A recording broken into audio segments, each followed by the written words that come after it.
Hey there, you creepies for good. This is Rebecca Scout Sanders, host of Positively Ridiculous Podcast, inviting you to come ride shotgun as I chat with physician and author Goerge Naum and his saucy wife, Vanessa Naum, MBA, about their book, What's Forever For? A Physician's Guide for Everlasting Love and Success in Marriage. Join me as we find out what it means to be your partner's best friend in this ever-changing world of gender roles. Buckle up, buttercup, because this is positively ridiculous.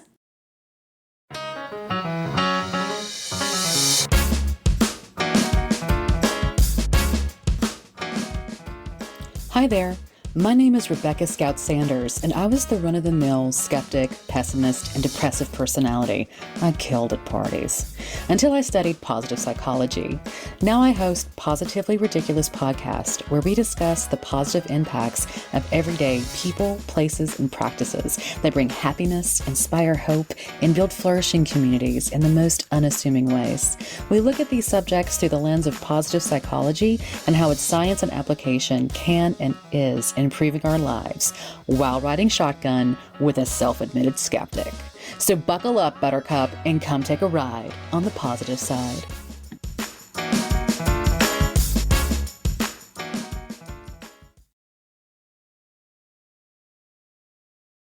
Hi there, you creepies for good, and welcome to another episode of Positively Ridiculous Podcast, where we examine the people, places, and practices that inspire hope, spread goodness, and help build happy, fulfilling lives, all with a little help from positive psychology. Sound ridiculous?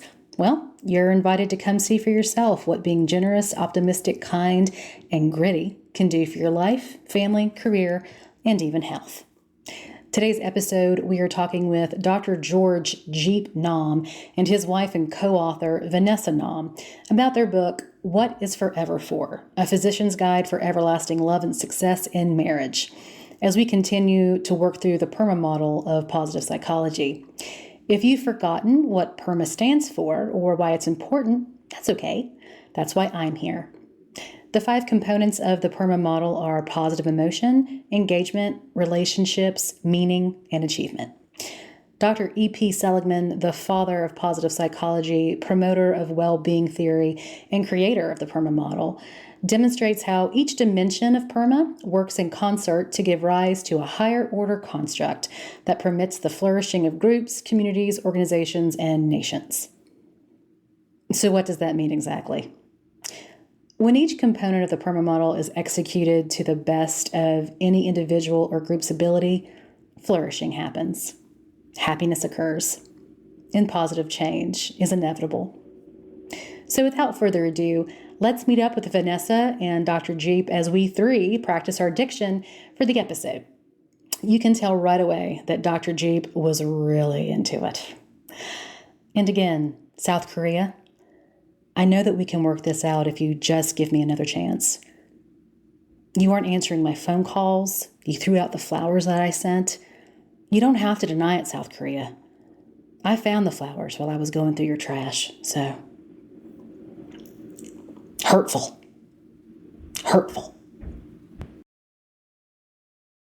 I'm going to take us through a little bit of an exercise just to make sure that our mouths are warmed up and that everybody's comfortable with one another. So we're just going to say, Peter Piper picked a peck of pickled peppers. So say that with me. Peter Piper picked a peck of pickled peppers. Pickled peppers. Okay. And then let's try this. Let's try the rain in Spain falls mostly on the plain. The rain in Spain falls mostly on the plain. Okay, quicker succession. Now we're going to do Peter Piper picked a peck of pickled peppers. Oh my gosh. Okay. Come on. Peter Piper picked a peck of pickled peppers. Peter Piper picked a peck of Okay. Well, good. It sounds like that we're all going to be able to articulate quite well. So that I'm glad for that. All right. So before we get started, I just wanted to go ahead and thank the 2 of you for joining us here on Positively Ridiculous Podcast, and also making the information for A Physician's Guide for Everlasting Love and Success in Marriage available to our listeners. And just to make you aware, we just received word that Positively Ridiculous podcast is actually ranked 117 on Apple Podcasts, which isn't such a bad position to be in since we only started recording in May. So we're actually very pleased with that result. When did you start recording? Awesome. Yeah, so the podcast started in May, and that was oh my gosh, congratulations. Yeah, thanks so much. So yeah, I actually started the podcast after I graduated from UPenn with my master's in applied positive psychology, and this is the direction in which now my life and career are going, and so it's good. It's a great feeling. It's I love that. Yeah, I really appreciate that. I want you guys to tell me what you would like to see come from this podcast, come from this interview. I think that the biggest thing that we would like to see come from this podcast is that people out there don't need to be afraid of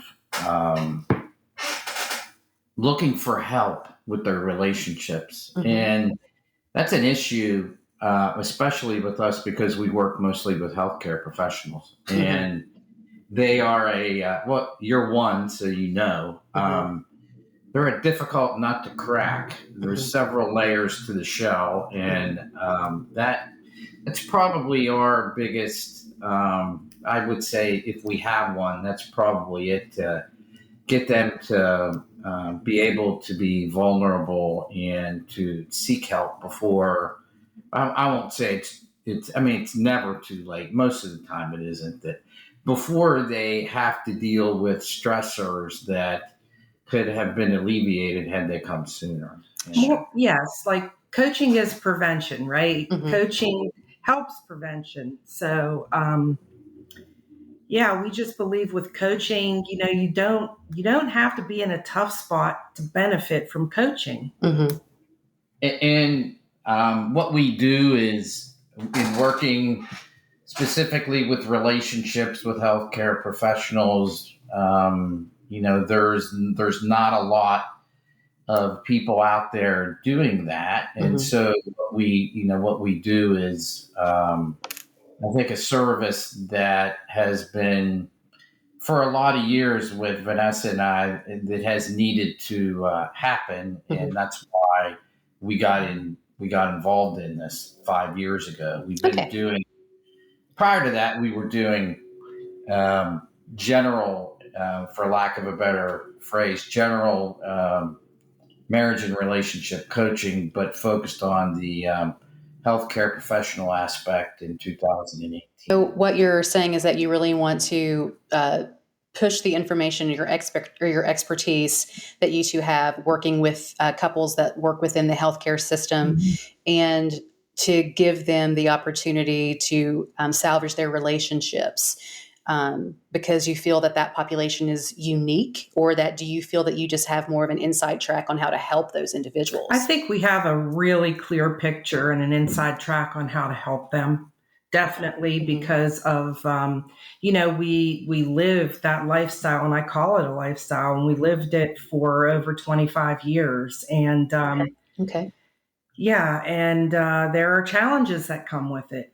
Plus, I was born into basically a family of physicians. My grandfather was one, my father was one, my brother is one, and living through all of that and seeing the pitfalls, that is because of that experience, which I'm 64, so way back, going back to probably the beginning of my adolescence, I became aware of the dysfunction in my parents' relationship, that really was a driver for me to get involved specifically with healthcare professionals when I was able to, when I got older.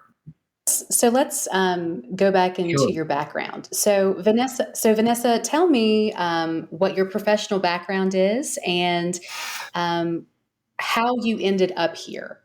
Well, I come from a different perspective in that I was married before I met Dr. Jeep, and I was strongly advised, or not strongly, scratch. I came from a very, very traditional Italian family, and it was strongly encouraged that I marry Italian. And Yeah, I understand that. I come from an yeah, Italian family as well. that's so awesome. So yes, I did. And it was to people please, right? It was to get my father and mother's Yeah. approval. And I was very Mm. young. He unfortunately was an alcoholic, and he would not. He Pardon being me. he being your I'm father? sorry. He being my ex-husband. Okay. Okay.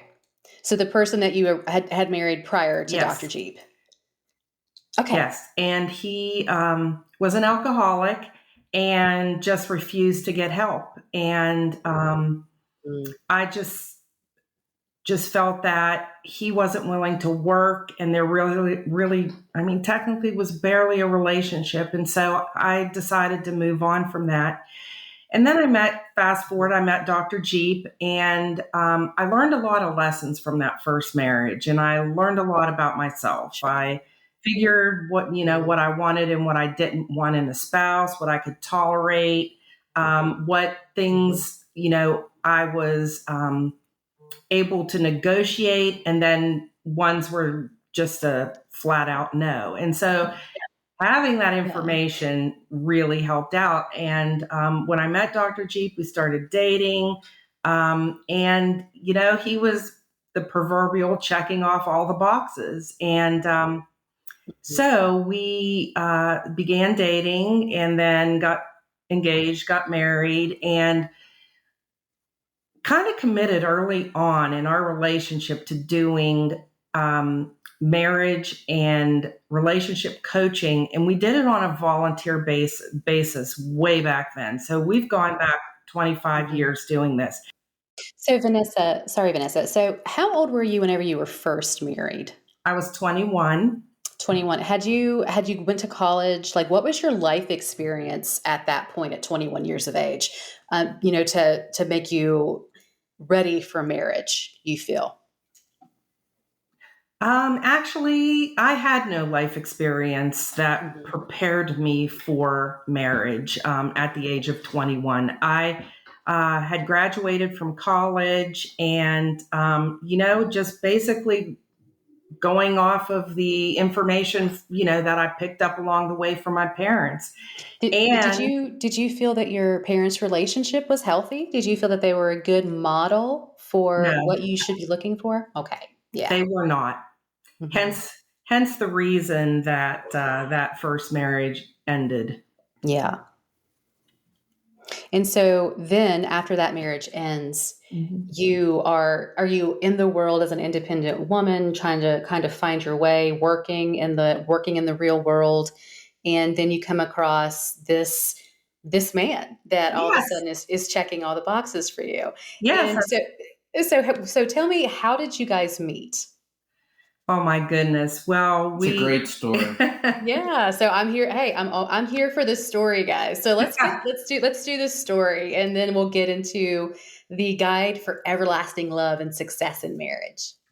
So this story is pretty cheesy, Oh no, it's but not. we come from a very small town in West Virginia. I Mhm. did move out of West Virginia, and I went to Pittsburgh, and I moved in with my best friend, who happened to be married to his brother. Okay. So that was pretty convenient. Yeah. So we met, we started dating, and the rest is history. Nice. 32 years later. And so where from within West Virginia are you from? We're in the northern panhandle, probably about an hour west of Pittsburgh. Wheeling. Okay. Yeah, so I have family that grew up in Wheeling, and I have family that still lives in the area in Morgantown and also in Moundsville. But the majority of my family now lives in Beckley, West Virginia, and like No around. way. Yeah. So that's one of the reasons why whenever Jeep reached out to me on LinkedIn, that was actually one of the things that kind of solidified our relationship, leading to the podcast. Because I was like, oh, okay, so you're a West Virginia boy. This is your story. This is what you're trying to do with Yeah, your book and your successcul relationship. And so that's why I was like, oh, I'm down for it. that Anything. is Yeah. awesome. That's so amazing, Scout. It's yeah. I mean, all those places in West Virginia that you mentioned, Mhm. besides where we're living now, which is in Wheeling, I know quite well. I mean, Mhm. Beckley was near where I went to medical school, Yeah. Because did you go to Marshall? and I went to Marshall undergrad. Yeah. Yeah, yeah. Yeah. So, and Morgantown, where the state university is, so to Hmm. speak, Yeah. and very familiar with WVU. Went there actually for a semester. So all of these places that you mentioned, I'm intimately involved with, have been, and know about, and our son is there now. So Awesome. That's great. Yeah. Well, I love a mountaineer. So I'm the only, I'm one of the few members of my family that didn't go to Marshall or didn't go to WVU, didn't go to in-state schools. I went to all out-of-state schools. I was UNC, Duke, and then UPenn. So I was completely off the rails whenever it came to that. So, but I have a lot of family that are alums of those two institutions. So go herd and go Mountaineers. Yeah. amen. Yeah. So, Jeep, so this is what we have from Vanessa. So, she went to college, she was married, she's, 21 years old, she's in a relationship, and now she's out of her relationship. So, tell me what's going on in your life during this similar time. So, are you the same age? Are you 21? What's going on in your life? Where are you at in your life prior to meeting Vanessa around this same time? Well, I was in training, and really, I mean, the story before this story, as you know, I went to Marshall, and then I started out in medical school, actually out of the country. I went to medical school at St. George's University Uh-huh. in Grenada, and happened to be part of the intervention in Grenada in 1983, and was evacuated by Marines back to the States. And so I was there in the Caribbean for approximately 2.5 years, and kind of ran out of money as far as loans go, because I was going to a Yeah. foreign school. Came back to the States, applied for admission to where I ended up going, which was in Lewisburg, the West Virginia School of Osteopathic Medicine. And when I got accepted, I told the academic dean, or I should say, asked him whether I could get advanced standing, and he said to me, "No, Jeep, we want you here, but you're going to have to start Oh, from yeah. Yeah, scratch." that's hard. So I started over. And so I actually went to medical school 1.5 times, actually a little. And then I did training, did an internship at that time in Warren, Ohio, and then training at family practice at the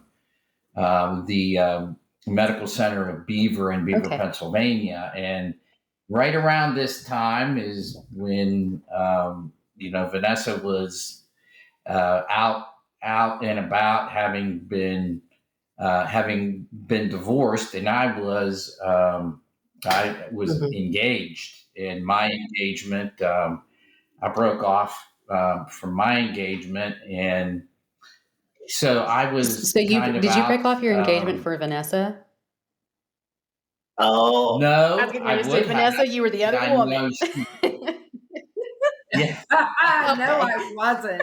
no, but my sister-in-law knew Yeah. about had known about Vanessa, and known about me, and felt that the two of us, and she turned Hmm. out to be right, were meant for each Nice. other. And So my engagement broke off, and so there was no reason for us not to get together. And the first date, as cheesy as Vanessa might say it is, I knew that she was the one that I wanted That's to marry. amazing. Yeah. To me, and I knew at that time. I mean, I'd had a failed engagement and a couple of other longer relationships for a couple of years, and so I knew what was important to me, what I could, what I wanted and what I didn't want, and I knew from that very first date that she checked off all those boxes, and I was ready. But she's coming out of a divorce, so we waited for a while, and we were dating for a year, and then we got engaged. So I've read through the information, and it says that you guys were best friends even before you started to date. Is that still? I mean, do you believe that that's still accurate, or did you start to become each other's best friends as the dating relationship evolved? I think the latter was when we started to date. Vanessa knew of me, and I, because of my brother and because of the notoriety of being in Grenada, and my sister-in-law was her best friend, so she would tell her, when it was going on, told her about that, and so she knew of me that way, and I really knew little of her until basically until shortly before our first date, and I have continued to wish that I had met her a lot sooner. Well, that's beautiful. That's great. So, since you guys are such best friends, I'm going to ask you some Sure. questions. Vanessa, I want you to answer the questions I ask you. I want you to answer according to what Jeep's preferences are, and then Jeep, the same as for you. Whenever I ask you a question, okay?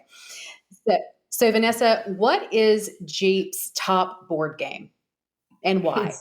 Oh my gosh, do I know? Yes, it's Trivial Pursuit. That's correct. And so why is this one of his favorite board games? He's just really, really good at trivia. And one of the reasons why I fell in love with him is because he's so smart. And, I have always I've been a lifelong learner, and I ask why to everything. And so it's, I'd ask him why or what's this, and he'd always have an answer. And so, Jeep, what is Vanessa's favorite game? Spades. All right, that's correct. And why is that? I will remember. She's highly analytical, and spades is a game where when you get your hand, you kind of have to analyze where things are going to go, and sometimes you're right, and sometimes you're wrong. And she was wrong very little, and I found that out on our honeymoon when we were playing the game with an elderly couple, probably about 50 years older than us, on our vacation, who we became good friends with. And she and this gentleman's wife and this gentleman and I played, and they beat the crap out of us. Oh, goodness. So, Vanessa, do you like statistics? Are you like a little bit of a statistician? Oh my goodness, yes. My undergrad is in accounting, and my MBA is in finance. Well, there you go. I mean, you are a woman made for spades, or spades was a game made for you. Okay. So whenever we talk about the most influential people in your life, so Jeep, you said that the three most influential people for you are, Jesus Christ, Ronald Reagan, and then Vanessa. And Vanessa, you say that Jeep is definitely one of your most influential people. And then it was also Jesus Christ, and then your grandfather. Mm-hmm. So I would like to hear why your grandfather was so influential to you, because I think this is another thread that you and I have in common, because my grandfather, John Riley Riggi, was very influential in my life growing up. And I want to know what made him so important in yours. Scout, you are hitting a very tender subject. I'm so sorry. Yeah. Oh, that's okay. My grandfather was the world to me, and I was the world to him. And he treated me like a queen. Also, total 100% unconditional love from him. And he essentially was my father figure, because even though my father and mother were married and I grew up in the household, he really wasn't much of a father figure for me, as far as, love, tenderness. And so really my grandfather was the one that I was just so drawn to for affection and love. And my grandparents were just the world to me. And I'm sure you understand, coming from West Virginia. Mm-hmm. Yeah. We do. We have tight family ties. And I can say that for me, it was very similar that my grandfather acted very much as a father figure in my life as well, for very similar reasons. Just kind of like the absence of my biological father, or just really not being a very good role model in his, for what he was supposed to have been in my life, and for my two brothers.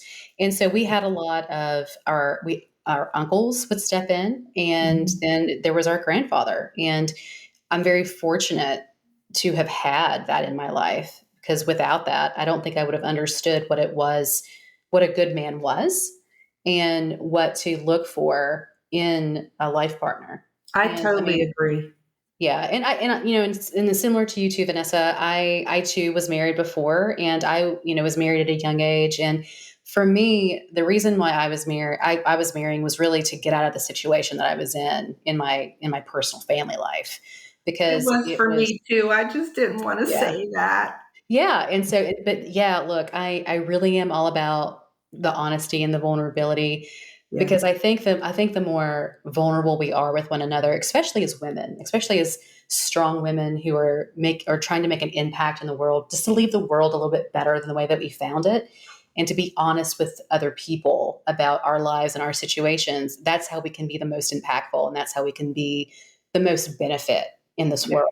And so, no, I applaud you for for sharing your story, but I can also very much relate to it, because I think that whenever you're not brought up in maybe a traditional family setting, like a lot of people are, that you have to make decisions for survival. And you have to make decisions that aren't necessarily what you want for your life, but seem to be the right fit for that moment of your life. And I found myself in a very similar situation, and it did not play out well. And I was able to come out from the other side of that, and now be the woman that I am today, which I'm very proud of. But there was still a cost to that. There was still things taken from me that I will never be able to get back from that situation. But at the same time, I can't begrudge it, because I am really, really thankful for my life today. And I'm just very thankful for the woman that I am. But, so I understand. It's just kind of funny how our lives are a little bit parallel in that regard. But yeah, I can understand what you mean whenever you say that your grandfather was an important part of your life. So go on. Sorry, I didn't mean to interrupt you. It's just so funny that we have some similarities there. I know. It's so ironic. It's so unfortunate, but at the same time, it's nice to be able to commiserate. I feel really heard and understood. That's very important to me. I'm very glad to hear that. Very glad to hear that. Chief, we're going to go to you. So Ronald Reagan, tell me more. Well, the biggest reason was when I was over in Grenada, and dealing with what I was involved in for the few days that all this was going on until I was evacuated. had been listening to him on the radio, and we were listening by shortwave. And fortunately, somebody had one, and listening to the steadiness of his voice while I was over there, scared to death, hoping that this was going to turn out right for me, was something that I will always remember. And the fact that when I got back, I met him, and he was, when I talked to him, I'd had a very short, probably a 5-minute conversation with him, but it's, he was focused on me. And it just meant so much to me at the time. And one thing that I will always remember afterwards was I had a friend of mine,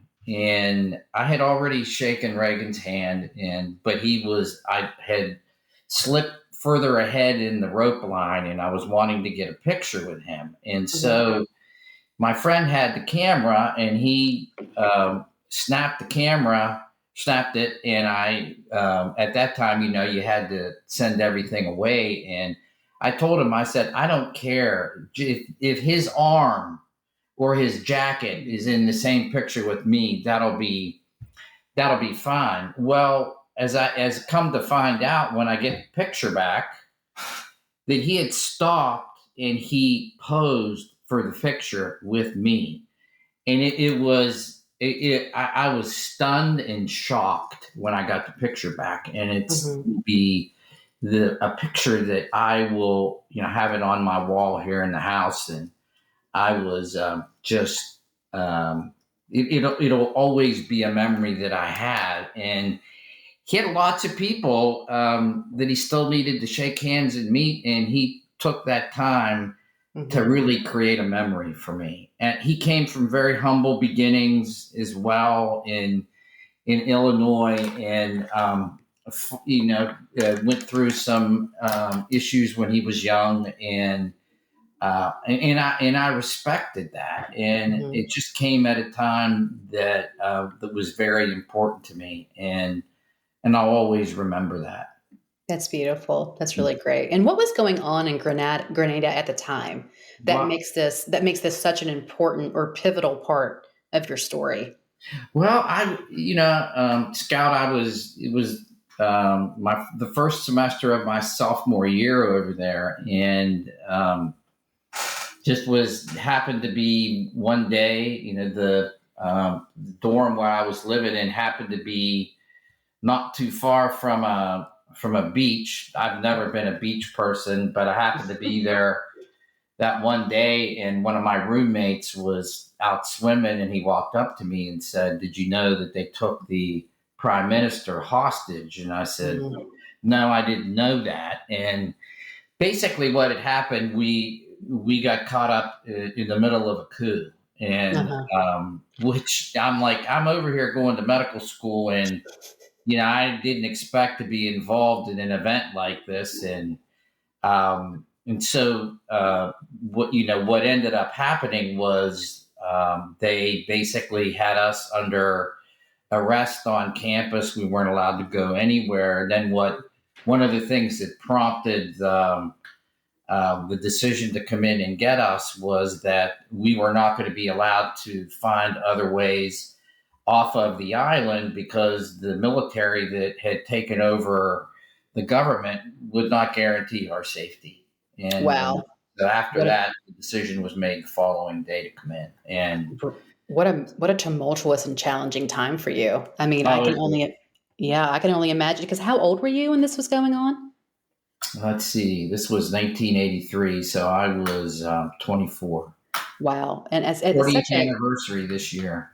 Yeah, and at such a young age too, for a young man to kind of feel like his life has been his life plans have just been kind of uprooted, and you know what? Just in a foreign country and scared. Yeah, I was. It took a lot for me to make a decision to go over there to begin with, because I was pretty much of a homeboy and really never been anywhere, and then I'm going to go to a third world country to go to medical school, but Right. it's an experience in living with people basically in destitute poverty. Yeah, I grew up, matured a lot as a person Yeah. over there. But it was, to have to go through that on top of, being over there to fulfill my dream and learn, that was the last thing I ever thought I'd be involved in. Well, it kind of sounds like too, I talk a lot to people that have went through traumatic experiences, and I'd say, Jeep, that was definitely a traumatic experience. Yes. And normally what happens whenever someone does suffer traumatic experiences, there's, one of two things. They can either have what's called post-traumatic growth, or they can basically kind of revert. They can, kind of revert back to more of childish behaviors. And I think that for you, especially whenever we hear about the story between you and Vanessa and kind of how you became the coaches that you are today for relationships, you chose to grow from that, because it sounds like, for a man of 24 who had just went through an experience like that, who then is ready to marry and kind of start to pursue not only love, but then also making sure that love lasts. There's something to say about that, and there's a certain maturity that had to have either already been there or had to have been created from some kind of adverse event to make you ready to take on this kind of responsibility in life. So now we're going to go ahead and move on, and we're going to talk about your book, A Physician's Guide for Everlasting Love and Success in Marriage. So I want you to go ahead and kind of walk us through the premise of this book, and then we'll start to get down to more of the nitty gritty. Well, the book has my name on it, but Vanessa she had a lot to do with the book. She edited it, and and did a lot of the typing. Let's say, I'm not real good at it. Hey Vanessa, how does that make you feel? Like, oh, she was my secretary in this, but actually she had a lot of input too. I'm telling you what, after that, I said, I am not going to type another thing for you. That's right. That is teach you how to dictate. Either that or put my name on the front of the book, buddy. Right. So it, and I've said this to many people, and I always will. It's, it's got my name on it, but she's equally responsible for what's in it and helped quite a bit with the content. But the idea of the book came about when I actually was working with a coach, and I was deciding that I was going to take this, what we were doing to the next level, and that it was going to be something more than volunteer, and that we were going to be doing it on a regular basis. And he said, "Well, you know what? I think you should write a book." And I said, "Oh, really? Just like that? Just write a book?" And I said, "Okay." And so I sat down, and my whole thought process in writing it was that I'm going to write this in a way that, like I'm talking to a patient. Because my whole method when I would have a patient encounter was that I would sit. Never standing and talking. I was always chair to chair, eye to eye, talking in a way that people could understand, one, what their problem was, and two, what the plan was. That's how I'd like to interact with my patients and their families as well. It's kind of more of a taking a beat and taking a breath and recognizing that we do this every day, right? We make these explanations every day. This is something that, that is just routine for us, but to recognize that what we're presenting to this patient and their family members is a completely new ball game. And having to do that repetitively is something we have to remind ourselves to do, just to be able to deliver that kind of personalized and quality care. So I appreciate that you feel that way too, and that you do that. So that's great. It's, to me, if somebody comes and trusts you with their care, that they should know what's going on, and they should be able to understand what the plan is to help. And if they don't walk out of there with those two things, then you have not served them well. And that's the approach that you're taking also to your marriage counseling or to your relationship coaching. Yes. Okay, Yes. great. And so when I wrote the book, that was I put myself in the as a person sitting there reading this, and put it in the type of vernacular that it doesn't matter what your socioeconomic background or your level of education, that you're going to be able to sit there, read this book, and understand what I'm trying to say. Mm-hmm. And so that's why I wrote it. And it pretty much came. It took me about 3 months to write it. Written for like I said, for everyone. Mm-hmm.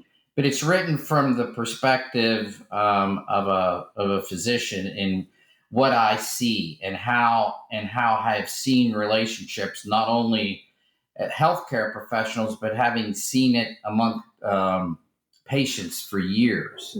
Because a lot of what you do as a physician, especially in primary care, you do an awful lot of people wanting to come in and talk to you about just what's on their mind, and it doesn't necessarily have anything to do with a specific physical abnormality. And so I saw a lot of this over the years, and felt like that what I wanted to do with this book was to help, and that it was very important to talk about certain principles that you can see not only in relationships between people, partners and spouses, but in relationships that you're going to have with people that you work with, Mm-hmm. friends, because it's applicable in a lot of ways to those relationships as well.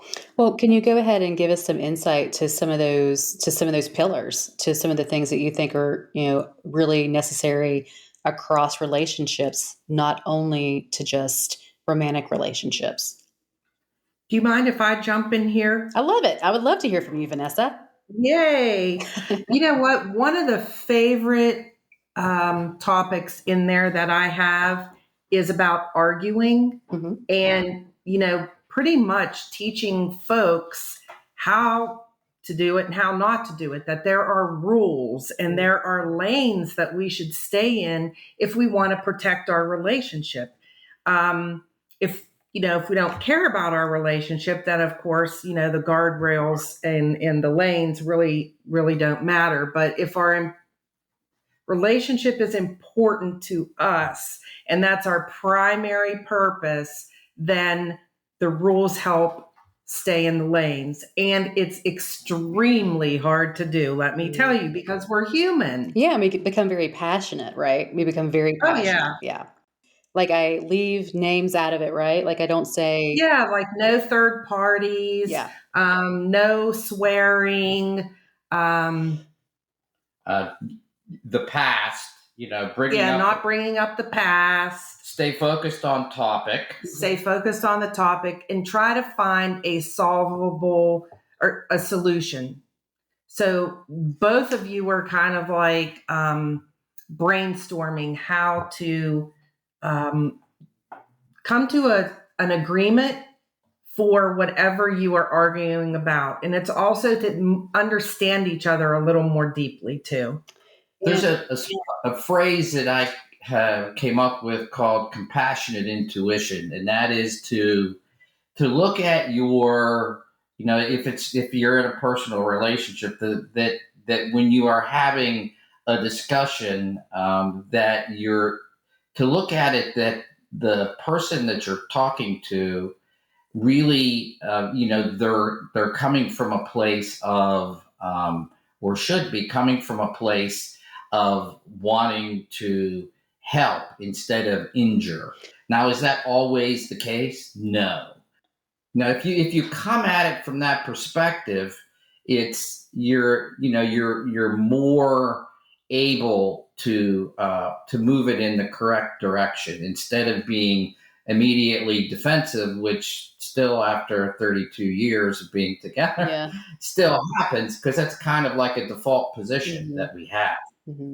And so how is this compassionate intuition, how is this different from emotional intelligence that can also be learned and grown? Can you think that compassionate intuition can also be learned and grown? And is it different than emotional intelligence, or is it within the same wheelhouse?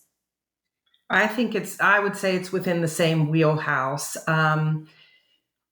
With emotional intelligence, you have to be aware of what you're doing. So I would say that the first thing you're doing is using your emotional intelligence to help you with compassionate intuition. Okay. You were asking me before about the thesis and the premises. I bring up two marriages in the first part of the book to illustrate actually three. One from a past era, one from a not so past era, and then one from a present one, and how that even though that problems may be different, that you still can deal with them with a lot of the same methods and a lot of the same thoughts. And I wanted to get that across in showing that. Right. So it's kind of regardless of what decade, what century, what era you were born in and you were married in, really the rules of a relationship, the rules of communication are the same. Is that really what you're trying to say?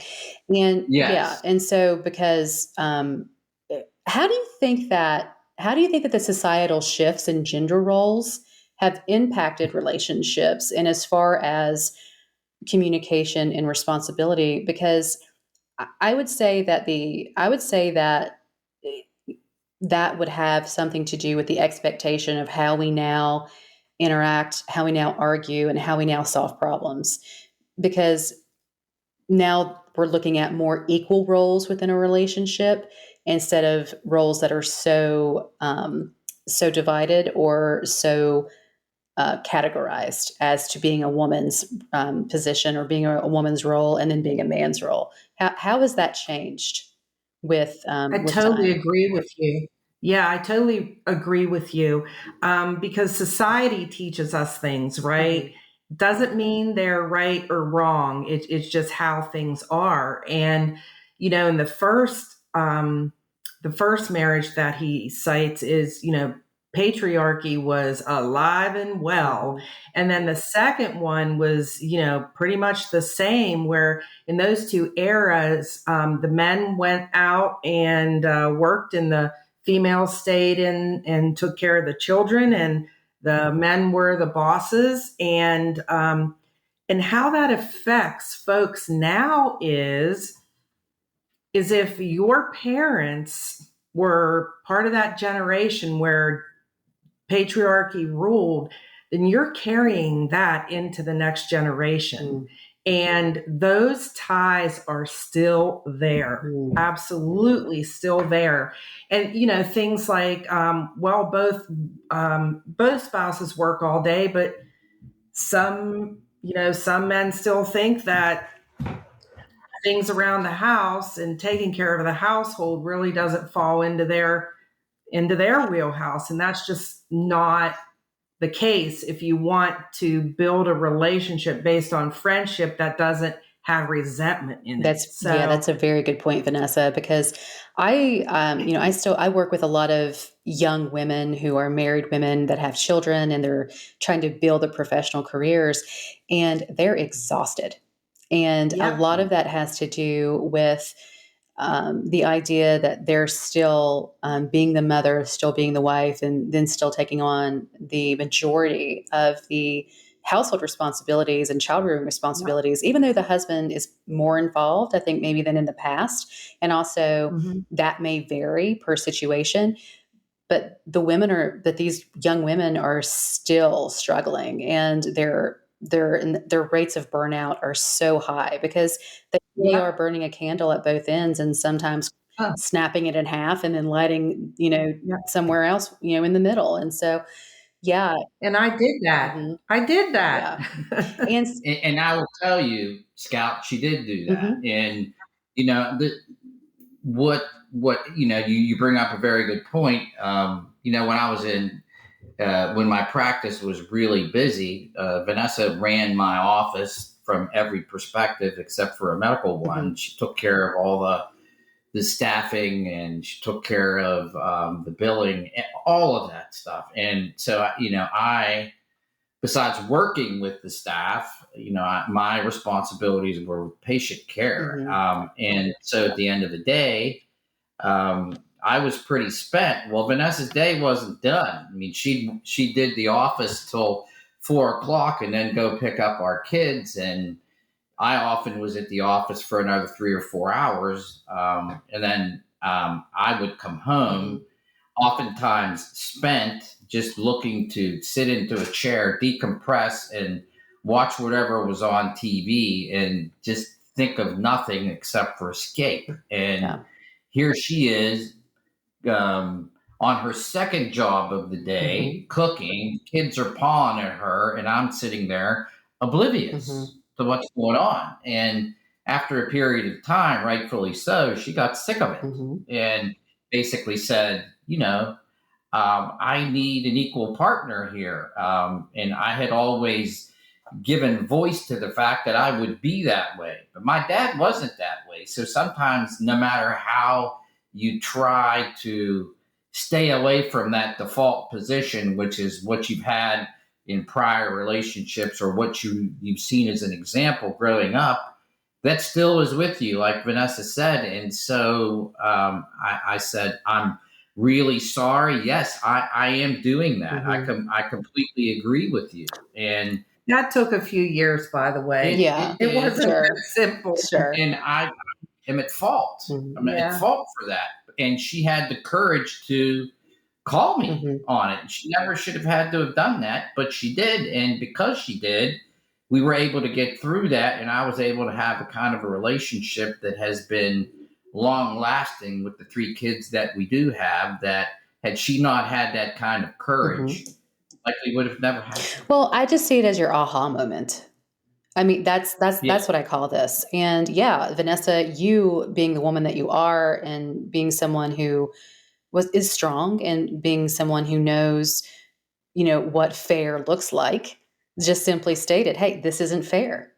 And Yeah. if we want this to be a successful, long-lasting relationship, then I'm going to need you to hear me and see me and meet me halfway, if not maybe even a little bit more than halfway. Because for Yes. you, like you say, Jeep, this was a completely different mindset, a completely different way of seeing a relationship and seeing the world. So you had a lot of catching up to do as far as that expectation. And so I guess that kind of leads us to to this question. What's the one thing about your field of expertise that almost no one agrees with you about? And is that, I'm assuming, being each other's best friend?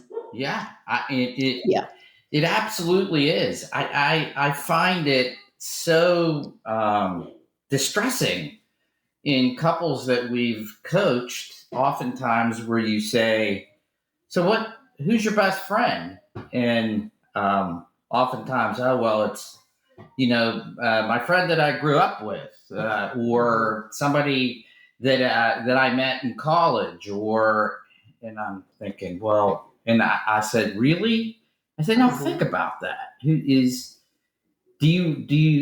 Are they really your best friend, or is your partner or your spouse really your best friend?"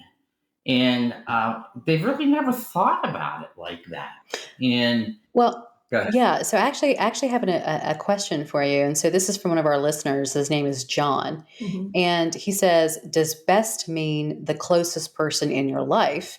I think it's important to have love, great communication, trust, and a sense of safety.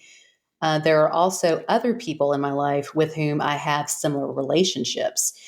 So essentially, he's saying, please define what you mean by best friend. And then if that meaning is synonymous with the relationships that I have with people outside of my marriage, then where does that really, what's the difference between my partner that I'm married to and my partners that I party with? That's a really good question. And John, I'd like to address you by saying that, we can have many or several best friends. I guess in a best friend doesn't necessarily mean you can only have one best friend. And all relationships are a little different, right? But what are some of the things that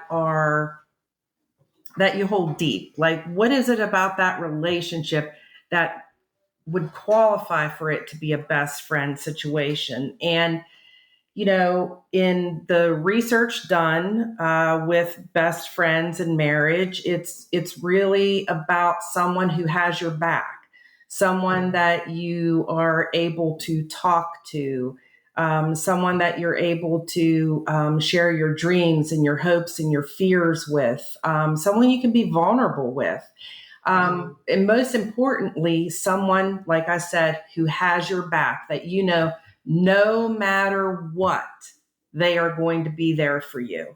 So Vanessa, but that also makes me want to ask this question. So, and this kind of goes to like the whole origin of marriage, and so the question is, okay, so we were all in relationships, partnerships, especially whenever we were living in smaller civilizations, or kind of like even in groups, and the whole idea of love really never came into the idea of relationships, or into the idea of marriage until much later in the human species evolution, or in development or adaptation, because the whole idea of romantic love as a motivating force for marriage, it really only goes as far back as the Middle Ages. Because for much of human history, couples were brought together for practical reasons and not because they fell in love. So in time, of course, many marriage partners came to feel deep mutual love and devotion, but that wasn't necessarily really what brought people together. It was really more for survival. And maybe then the feelings of love and partnership developed, but we can't really say that it was based on romantic love. It was really kind of more out of necessity. I guess how I would answer that, Scout, is when I say best friends, there should be things that within a relationship, whether it's you have a partner or a spouse, that should remain. And I don't disagree that things certainly are different now than when this notion started centuries ago. But I think we're in a different place right now. And if you don't have that capacity to have that kind of intimate trust that you're only going to have with that one person, at least how we coach. I know there are other ideas about relationships, but if you don't have that, there's something missing, and that has been borne out not only anecdotally from from the couples that we have coached over the years, but I've seen it as well in other research. If you look in some of the things that Gottman has talked about, that's in there as well. And so in coaching, we point couples in that direction, and it seems to enable a better ability to be vulnerable and an ability to have a deeper connection otherwise. Okay. And that's what Gottman is explicitly saying, is that's why it's important to have your partner be a best friend, Yeah. not the only best friend in your life, but a best friend with these similar, similar categories of trust, communication, dependability, vulnerability, acceptance, like these things. So you're really not saying that your spouse should be, or your partner should be, your only best friend in life, but that they should definitely still be considered a friend and respected in that same way, and not be thought of as something as like a possession or someone that you can take advantage of just because out of love. But they need to be seen as an entity in and of themselves, and an Excellent. entity in and of themselves with their own basic human needs and their own basic human rights. I mean, Right. that's ultimately what we're saying here. Yep, that's exactly Okay. what we're Yeah, saying. well, that makes complete sense. But you know what, Scout? It does make complete sense. But couples lose that ability. They lose track of that, and when they lose track of that, that's when things go Mhm. off the rails. I look at things, being each other's, at least being each other's best friend on whatever level that you want to talk about it. You look at it as the foundation of a house. As long as that foundation is there, these other things that happen, as long as that foundation is there, this other stuff that's above the foundation is static. If the foundation's not there, then a crack, that it's all going to come down, and it's going to be much more difficult to come back from. And it's not a concept that's thought of often enough. Well, plus the fact that, our behavior is learned. So whatever happened in our family of origin as we were growing up, we're going to take that into our relationship, and so is our partner. So it's a matter of learning both of the in the couple, each other's families of origin, what they're bringing that to that relationship, and kind of having a map out what you want your relationship to look like. So this is a question from another listener, or maybe just a statement in and of itself. This is from Kristen, and she says that as long as there is intention and attention to your primary relationship, Mhm. that being best friends is not essential. In my definition of best friends, there are alignments in areas of personal interest. My husband and I have mutual respect, love, etc., and varying interests. When I think of best friends, I think of a couple that does everything together, and to me, for a long haul relationship that may not be healthy. So, yeah, where does space come to play in this? Well, she's exactly right. And I think what we've hit upon is people have different connotations about what is Mhm. a best friend. But essentially, the qualities, like you mentioned before, about, care, concern, safety, trust, those types of qualities are essentially what make Mhm. up being a friend. People. I agree with the listener in that the necessity to do absolutely everything together. I agree that can be taken a little bit far. In I'm probably one who would Mhm. err towards that, but certainly we are both individual people before we come together. And in coming together, we lose a little bit of our individuality, but we should never lose it. Certainly, Yeah, mostly, because if we do that, then we're going to cease to have a relationship because we're very denying who we true. are. And, both of you say that Jesus Christ is one of the most influential people in your life. And you both share that common interest and that belief. How has religion, or how does religion, specifically Christianity, play a role in relationships? And also, how has Christianity helped to, and I know this could be very kind of but, and also, how has Christianity played a role in supporting the patriarchy and kind of slowing the progression of having your best friend in your marriage, or having your or having more of an equal marriage, a shared responsibility marriage? How has that affected relationships? And uh, does it still? And can you still be Christian and still have this equal opportunity relationship? Can you still do this? One of the roads that we don't go down in our coaching practice is the road of religion, because we respect everyone's religion, everybody's belief. So we choose not to go down that road.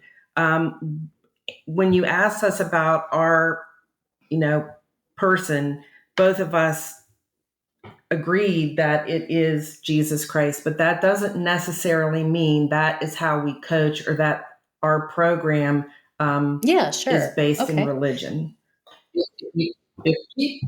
Scott, if people want, if they want to go down that road, we will go down that road with them by their choice. But as far as Christ goes, a lot of what's happening with the patriarchy, if you were to ask him, I think if he was standing right here, he wouldn't agree with it. I mean, he was probably as much of a proponent of women that he was with men. He had immense respect for his mother, and people, besides the people that followed him back then, he had women that followed him as well. So I think there's a lot to be said of the fact that women aren't more involved and they're not allowed to be more involved. Vanessa are both in agreement that there should be some difference, and that should happen. It's happening slowly, but too slow. So, but the things that Christ stood for, which was, the top, love one another as I have chosen to love you. And that's the basis of everything. And if we are able to do that, especially in our relationship, then a lot of those other things that can be problems can tend or not have to be as difficult as they are. But it's something. So really, that's not again, easy to do. Healthy relationships come down to respecting an individual as an individual, not necessarily due to their gender or expected role. Correct. Yeah. Correct. And I totally agree with that. And even their religion. Yeah. And even their religion. I would say if you have differences, though, if you have a certain belief system and your partner or spouse has a different belief system, I mean, it could cause issues. Yeah. And so it's not that it can't work. I mean, there are plenty of examples that it does work. It just can cause the stress that doesn't need to happen. Well, the sticky situation comes with children, right? And so I think it's getting really clear on what you want as a couple, and have agreements or promises going into your relationship that, how you're going to raise the children. And those things that you coach people on. Because do you do Absolutely. premarital counseling as well? Or is this kind of more of a after the fact? Like they've already... We do both. And really, unfortunately, prior to relationships, and we in the healthcare field, because of schedules and whatnot, there's just not enough, let's say, deal breakers that are talked about prior to committed relationships or marriage. Too many times they're just glossed over. And in thinking that somehow once you have a commitment ceremony, you put a ring on, that is going to get better. Well, it's just folly. It actually can compound your issues. Yeah. Oh yeah, I fell into that trap.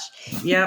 And so I have one more comment from a listener. Her name is Melanie, and she says, statistically, relationships built from a strong friendship do last longer. I don't feel it's necessary, but if you know your partner like a best friend knows a best friend, things like communication, compromise, healthy arguing are far more productive. So I would say it's great if your partner is your best friend, but also acceptable to have a best friend that's not your partner.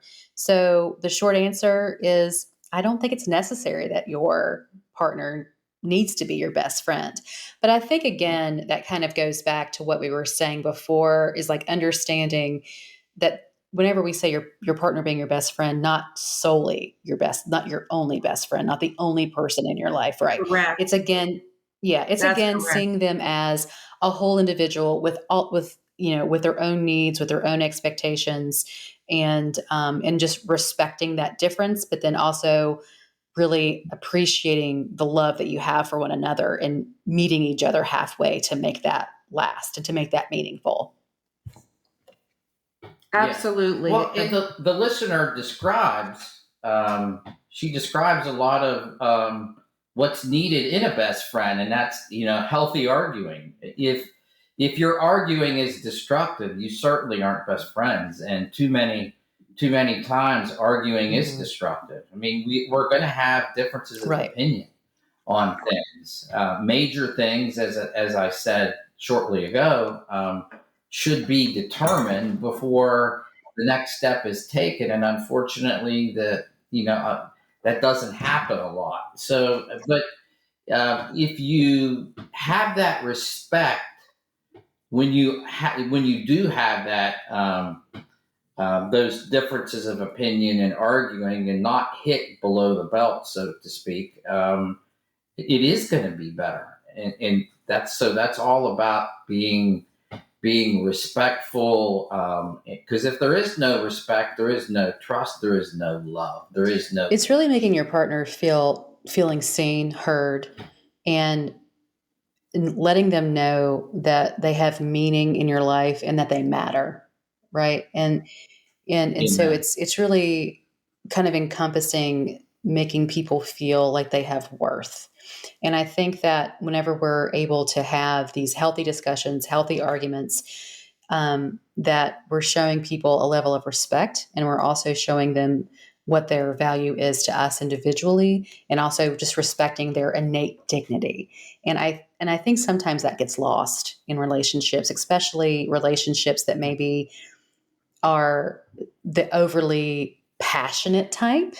Maybe the relationships that, again, there's really kind of more of a strong patriarchal idea, or even if one partner is more overbearing than the other. I think that it can those tenets get lost, and so it's always nice whenever you're able to have people to remind you, or people like you guys that are out there saying, take a beat, take a step back, and remember that this is a person that you're loving, not an object, but a person.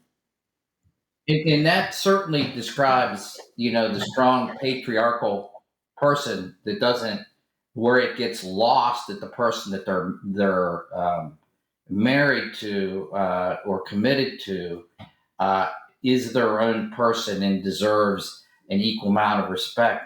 Her father and mine, that was not a part of their mentality most of the time. Hence, a lot of dysfunction, infidelity that occurred in both So, relationships. so do you feel And that relationships, since the whole idea of patriarchy is becoming less and less popular or less and less mainstream, that the kind of relationships that you're proposing will become the norm? Do you think that that's a possibility?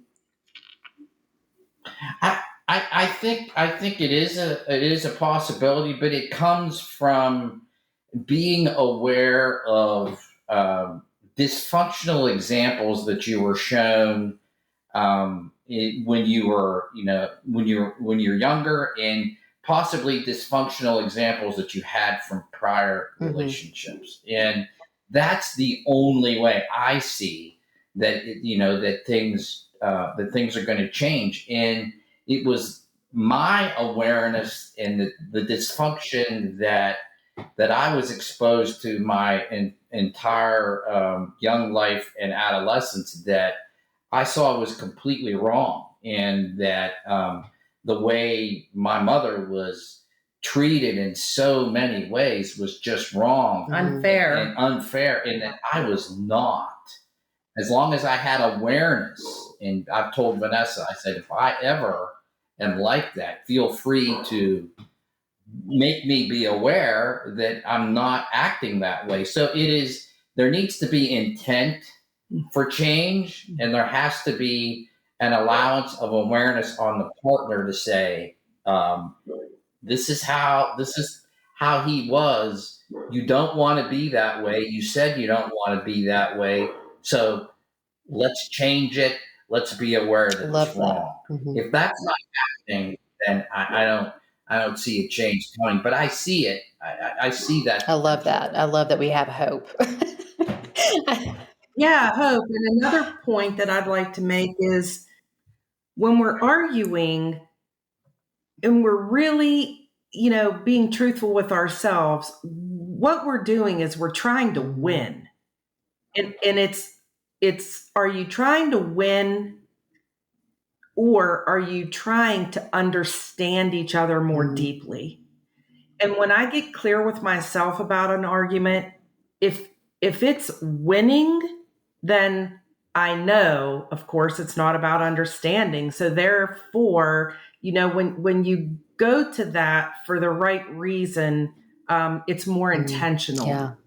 I think that whenever you say intention, and being mindful of what you really want from a conversation, with your loved one or with anybody, but particularly with your partner, being mindful of what your intention is, being honest about that, and then also stopping yourself whenever you recognize that you're going off course is something that's done from a standpoint or from a mindset of maturity.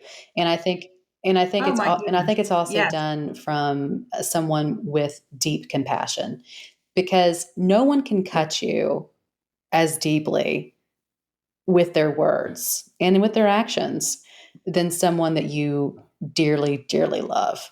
And we know Yes. that we have that. We have the ability to hurt, and we have the ability to heal in what we do and what we say to our loved ones. And so I think whenever we're able to control, or to at least be mindful, and to at least be firm in our intentions and actions, that is really the utmost sign of maturity and also respect.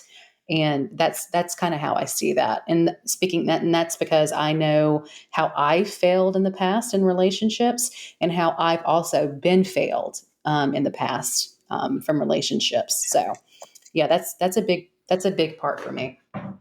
You know what? And it's about emotional empowerment, but we're not taught that in our family of origin. We're really not taught that, how to, from an emotional point of view, how do we recognize what triggers us, and what do we do about it in the moment? And of course, you're saying maturity. So that is part of our practice as well, is teaching folks emotional empowerment so that they understand their behavior a whole lot better than they do. That's why I wrote the chapter in the book about words. And I put some examples in the chapter of personal experiences that I had myself, because, you could be in a conversation with somebody and say something that you think is not going to be really hurtful and detrimental, and it can be life-changing and affect them for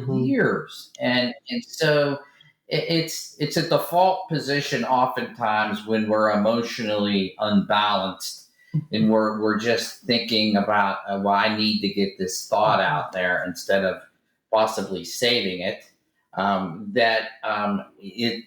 Without that awareness, words can be very. What is one comment from your childhood that each one of you remember?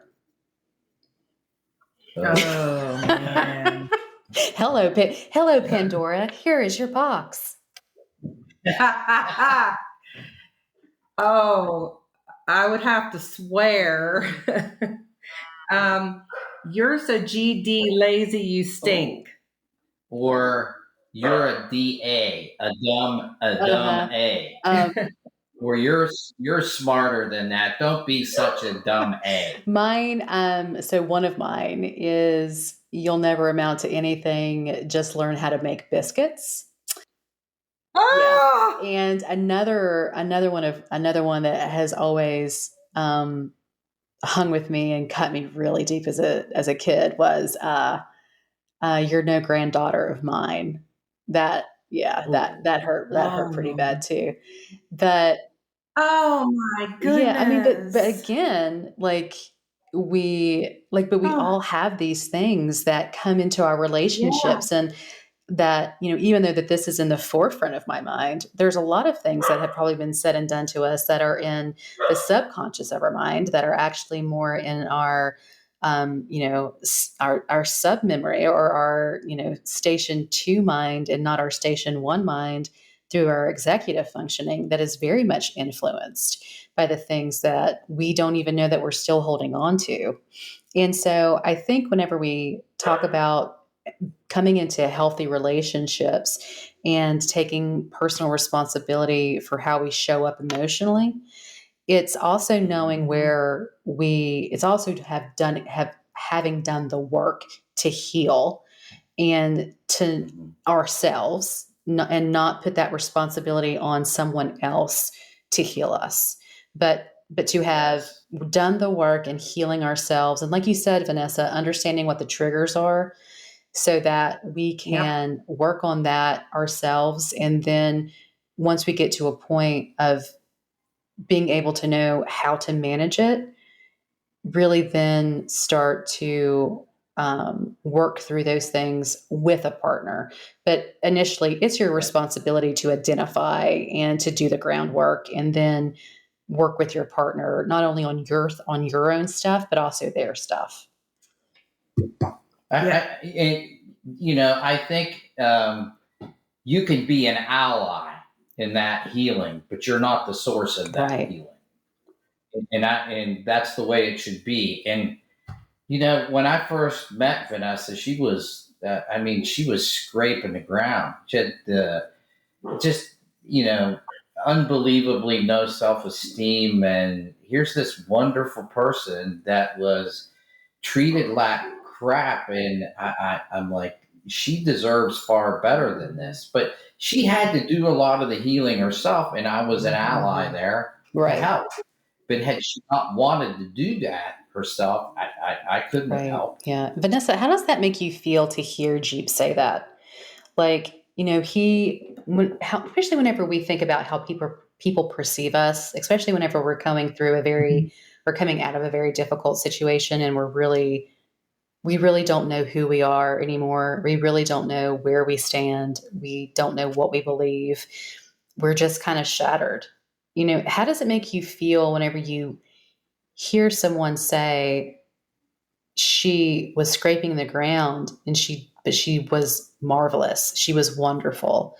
She just didn't believe in that anymore. Like, does that make you feel appreciated? Does that make you feel seen, or does that make you feel a little sad that at some point in your life, that's how you viewed yourself, and it was because of someone else's actions towards you?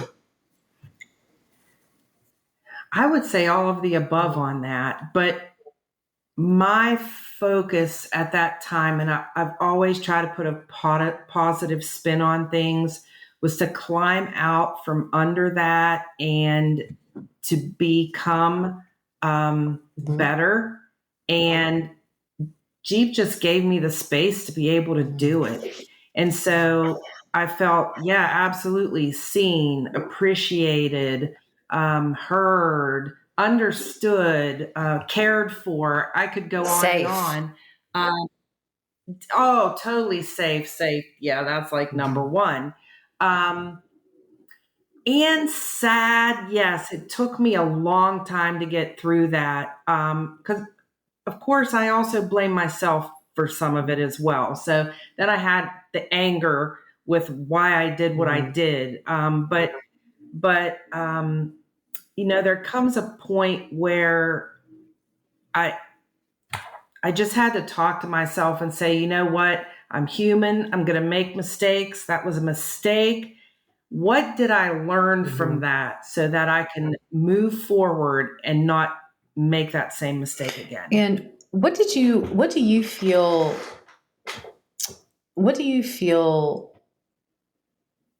women coming out of unhealthy relationships hold themselves responsible for the most?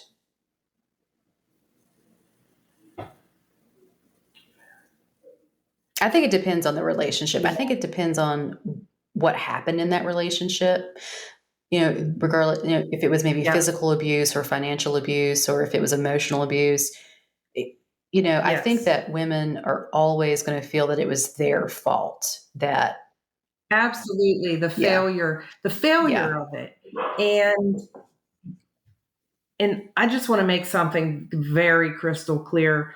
We are not, if there is anyone that is going through physical or emotional violence out there, definitely seek professional help for that, because that's a situation in and of itself. Yeah, I liked, so one of the whole reasons I started Positively Ridiculous podcast was also to build a platform for advocacy for not only for adult survivors of childhood sexual abuse and human trafficking, but also for men and women that have suffered any kind of emotional or physical abuse, being able to get to the resources that they need in order to be safe and to start the process of healing, and to help develop a positive post-trauma identity.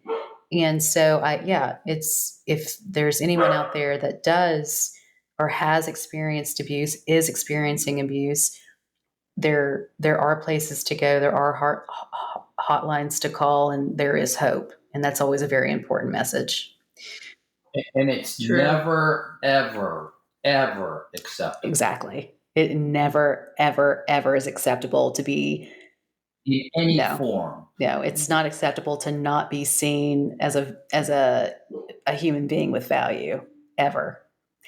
So let's get more specific to, what do you think are the reasons that healthcare professionals, do you think that they suffer from relationship dysfunction at a higher rate or higher ratio than people in other fields?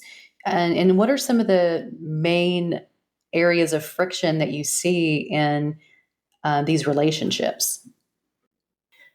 Definitely. I've said that the process of going through medical training dehumanizes folks. And then they go into the jobs themselves, and it's almost like they have to put on Superman armor just to go in and do the battle every day, because the providers are being squeezed between the insurance companies and all of the rules and regulations that they have to follow. And it creates a lot of just hardness around that. Docs, especially for docs, they are not allowed to be wrong. Society does not accept that whatsoever. And so we provide a safe space for these docs to basically say, you are human. Number one, you are human. And when you talk to us, it is a safe place for you to be human. And it's so important, because especially now, I mean, you practice, you see what it's like, you see what it's like to be in the hospital. I mean, medicine is just in a different place right now, whether you're talking about an NP, a PA, a nurse, physical therapist, anybody in the space understands the difficulty. In your day, there's some things that you can expect, but there's so many other things that that you can expect, and the demands and the expectations are, unfortunately, we're not able to deal with them a lot, and probably more now than at any other time. And my dad was in it for 50 years, and he says that things that are out there now, and the expectations, and the fact that so many people have their hands in medicine that shouldn't have their hands in medicine, it's like this wall that occurs in the provider relationship, the provider patient relationship, and unfortunately, when we come home, that a safe space isn't a safe space; it's a dumping ground, and never be the case. And what's really interesting too, as a practicing provider. So yeah, I'm still a practicing provider in both cardiac and vascular surgery, and it's becoming more and more evident, especially whenever we have patients that are recovering from surgery and we're trying to get them placed if they need like inpatient rehab or and things like that. And like a situation arose just the other day where more and more of our elderly population, they're choosing cheaper and cheaper insurances because they can no longer afford, due to inflation, they can no longer afford to have different parts, different Medicare parts, so like A, B, C, or D. Like they're not able to afford those supplements. And so they're going for cheaper insurance because they're having to choose whether they pay for insurance or they pay for groceries. And to be in that kind of situation, because they're still fixed income, but their fixed income does not appreciate with inflation. It doesn't go up, it stays the same. And so they're living life, a standard of living, their standard of living is going down, and so is their standard of healthcare.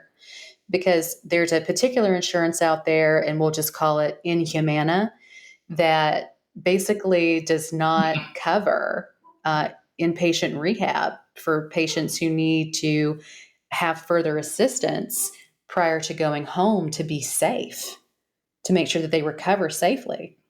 So that responsibility is then falling on family members who are not accustomed to taking care of patients that have high needs, that aren't ready to do that, and actually just physically can't, either from reasons because of their own health ailments or because they have full-time jobs and they're trying to pay the bills too. So, it's just, it's becoming an increasingly complex problem that unfortunately I don't really see a clear solution for. And that we, that in and of itself becomes very grating, because it doesn't matter the amount of good work and good healthcare and good education that you may be providing in the clinic or in the hospital. When they leave, you can't guarantee that they're getting the services that they need. And it's not because they don't want them, it's because they simply can't obtain them. Yeah. It's unfortunate. We're all on the same, and we're all on the same wavelength, Scout.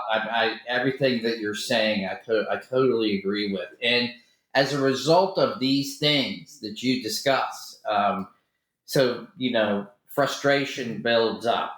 What happens as a result of that? Then we see providers that choose other forms of escape, and not healthy forms of escape, and so it just destroys our relationships. And instead of something that we come home to, that should be something that we look forward to, too many times you leave that behind, but you really don't leave that behind, and the person who you're supposed to value most ends up taking the brunt of your frustration. Yeah. There's something, so we discussed this in positive psychology, and this is something that we're actually very keen on instituting, is so the whole idea, especially whenever you're going through medical training or you're going through any kind of demanding training, and this, we've tested this both in medical schools, nursing schools, NPPA, and then also in other very rigorous educational institutions and programs. So really kind of introducing people, these students, to the science of well-being and being able to know how to handle that stress, handle those expectations, and then how to also develop as a whole human being, not just a production machine, not just a doctor, not just a healthcare provider, but as a whole human being, addressing your own needs, both physically, mentally, and emotionally, and socially, helps to build what we call positive emotion, and also an increased support system, so that whenever these trying times do happen, because they will. I mean, life is guaranteed to try you. Life is guaranteed to test you. But whenever we face these challenges and we face these tests, we have more of a reserve in our tank to better handle the stress, to make better decisions, and to really practice or produce in whatever industry we're in more fully and more efficiently and more consistently. And, you can speak to this, Jeep, going through your medical training 1.5 times, that took something from you. That took pieces of your of development from you, because you were so focused on becoming a doctor that somewhere along the way you forgot that you're also a human and there's other areas of you that need to develop. And so we're trying to catch people in that stage of development, of making positive psychology and this idea of the science of well-being part of that educational piece, so that not only does it help them be better professionals and better people, in their personal relationships and in society, but then they can also treat people more holistically and more fully, that the trickle down effect of that can be very much impactful from a societal standpoint, from a healthcare standpoint, and really just from an overall, world citizens of the world standpoint. And I think it's a great thought. It's a phenomenal effort, and that's where it needs to start. It needs to start first year of medical school or whatever training that you're going to go on. It needs to start then. We need to get away from this mentality of next person up. And because that's what the mentality is. Once you're burned, once you're gone, oh, well, too bad, next person up. And that's not how you solve this problem. That kind of attitude needs to be a Stone Age, prehistoric type of attitude. And unfortunately, it's not yet. And in the attitude of being a producer, I mean, immediately producing, okay, you're either you got to produce a number of patients, or you have to produce a number of dollars. I mean, we're going in with the wrong ideology. What are the three little letters that we all love? RDUs. Boy. That is, it's a wall. I mean, whenever somebody in an administrative role, or somebody wants to say that, well, our first and foremost thought is for the patient. I'm like, okay, really? You're going to really tell me that? If your first and foremost thought was about the patient, then you don't get in the middle of that relationship between the provider and the patient. But that's all medicine does anymore. Well, that's not medicine, Jeep. That's corporate America. I think that there needs to be there needs to be a differentiation between what medicine actually is, which is for the people, which is for the man to not live despite of disease, but to live without disease. And then what is purely capitalism in medicine, which is corporate America, that hospitals are now being bought up by huge organizations that have corporate headquarters in different states, even from where that hospital operates. They don't know their employees. They don't know what really is happening on the ground there. And one of my biggest biggest pet peeves and points of contention is that there are CEOs of hospitals that have golden parachutes. So yeah. So what happens? So what happens in that instance is this guy or this girl, this woman, whatever, this professional, they come in, they have all of these great ideas. And basically what they're saying is, okay, we're going to get out of the red here. We're going to get out of the red there. And so they're chopping and making all of these decisions that ultimately affect the healthcare system in the long run, but are making the numbers look good for the quarter. And then they're able to get all of these bonuses. Everybody gets great vacations, whatever.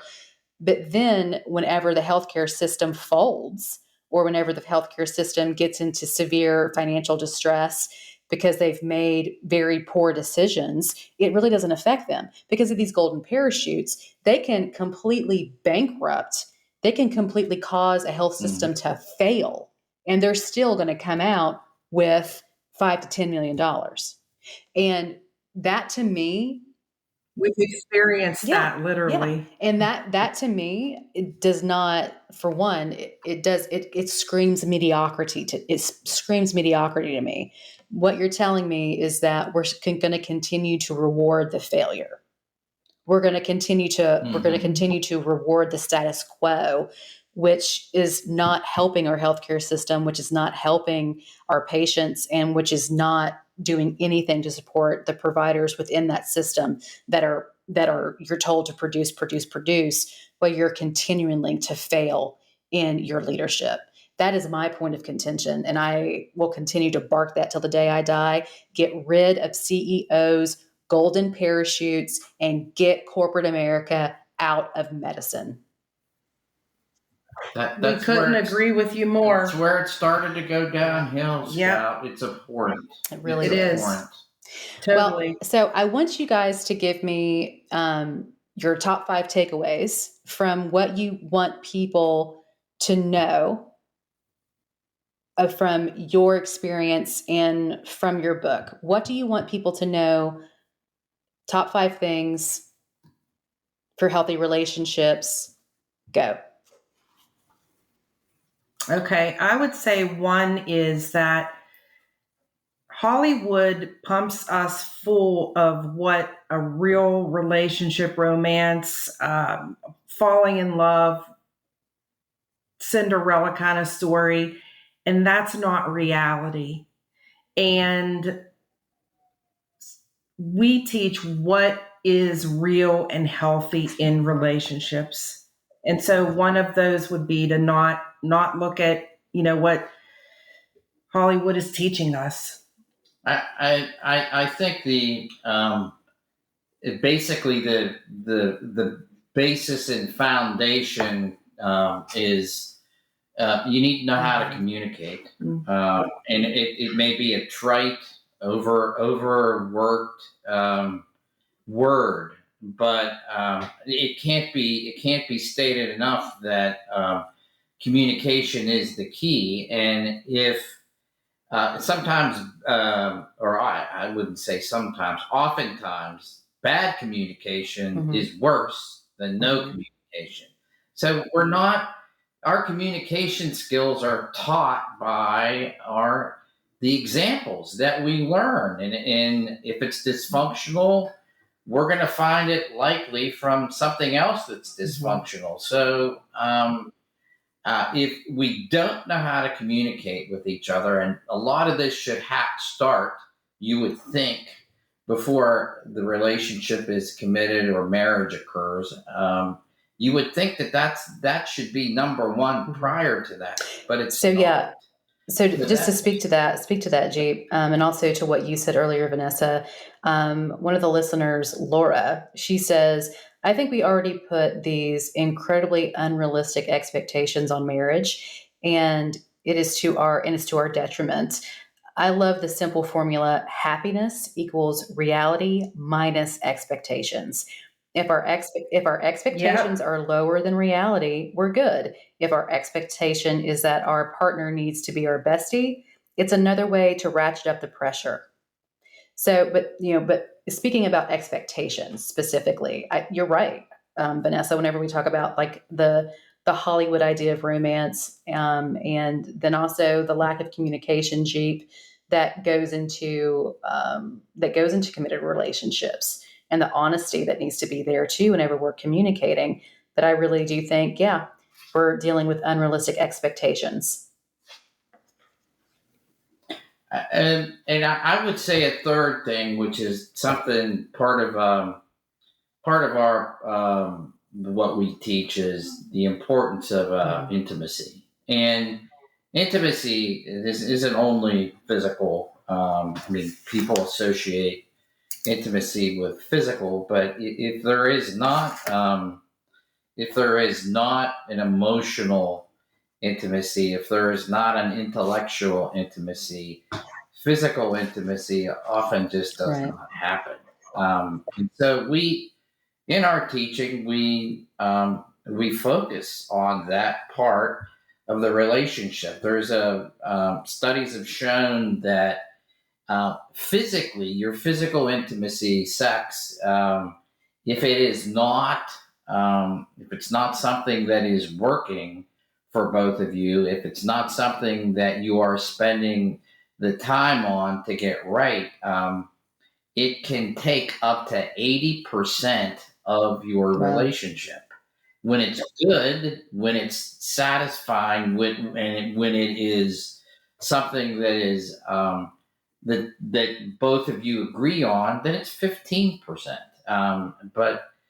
So we So focus on a bad sex for life takes sure. its toll. Is basically what you're saying. Yeah, that's Yeah. exactly So right. enter Cialis and Viagra.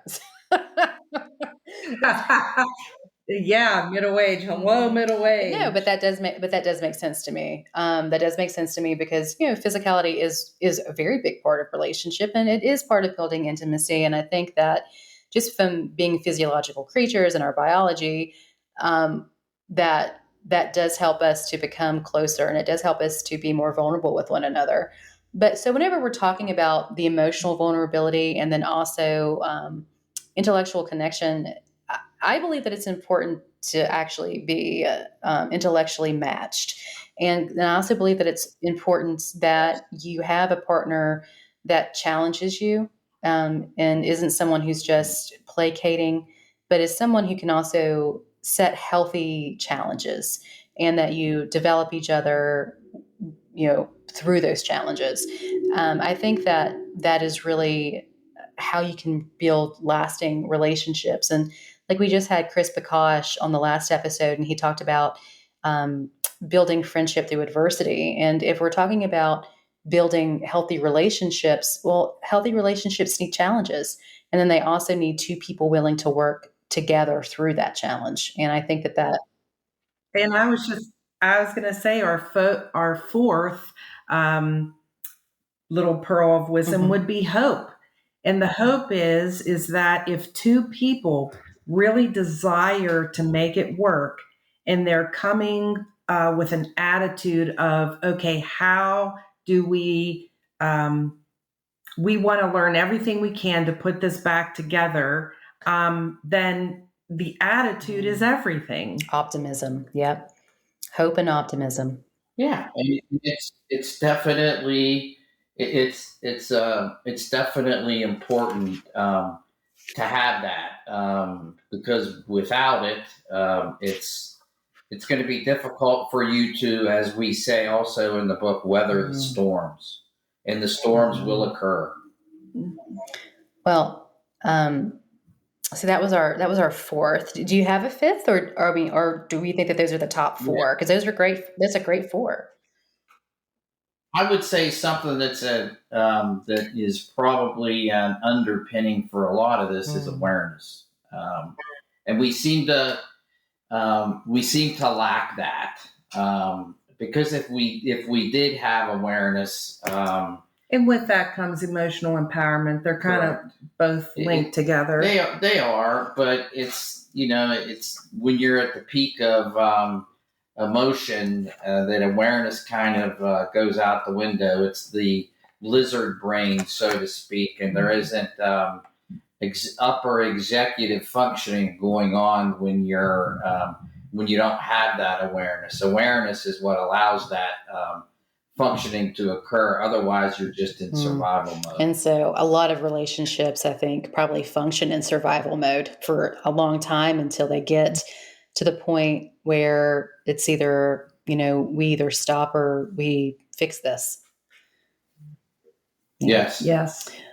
Well, so Dr. Jeep and Vanessa, I just want to thank you so much for taking time out of your busy days to spend time with us at Positively Ridiculous Podcast. And I just want to say thank you for your vulnerability. Thank you for your honesty. And thank you for just how lovely. You guys are just lovely people. And you just set a great example of what partnership can be and what it should be. And I look forward to learning more from your book, A Physician's Guide for Everlasting Love and Success in Marriage. So thanks, guys. Thank you so much. And again, I just want to thank our listeners for putting us in the Apple Podcast algorithm and making us 117th highest ranking show on Apple Podcasts. That is just pretty amazing. And in a very short amount of time, but we have very committed listeners and we have people that are out there doing great things, just like Dr. Jeep and Vanessa. And thank you guys so much for being a part of this. Thank you so much. This has been a pleasure. Thank you so much, Scout, and love the work that you do. Thank you so much, guys. So hopefully we'll talk soon.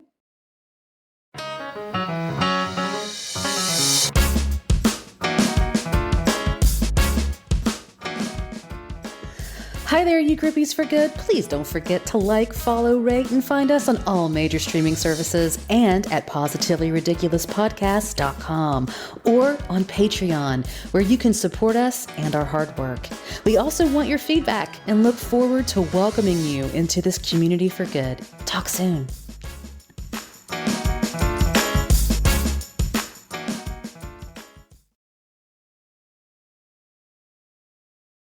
I again want to thank Dr. Jeep and Vanessa for sharing their stories of personal disappointment, tribulation, hope, and ultimately success with me and our fans spanning 17 countries.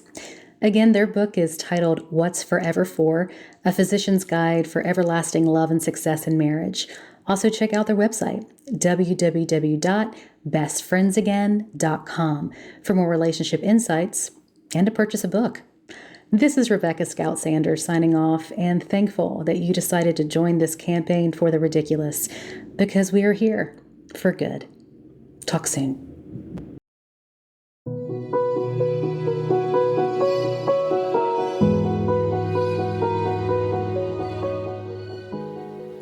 Be sure to visit positivelyridiculouspodcast.com for episode resources and downloads. Don't forget to sign up for new episode notifications, shop our merch, and donate. You can also find us on Facebook. Just search Positively Ridiculous Talk. Thanks for stopping by, and remember, you belong here for good.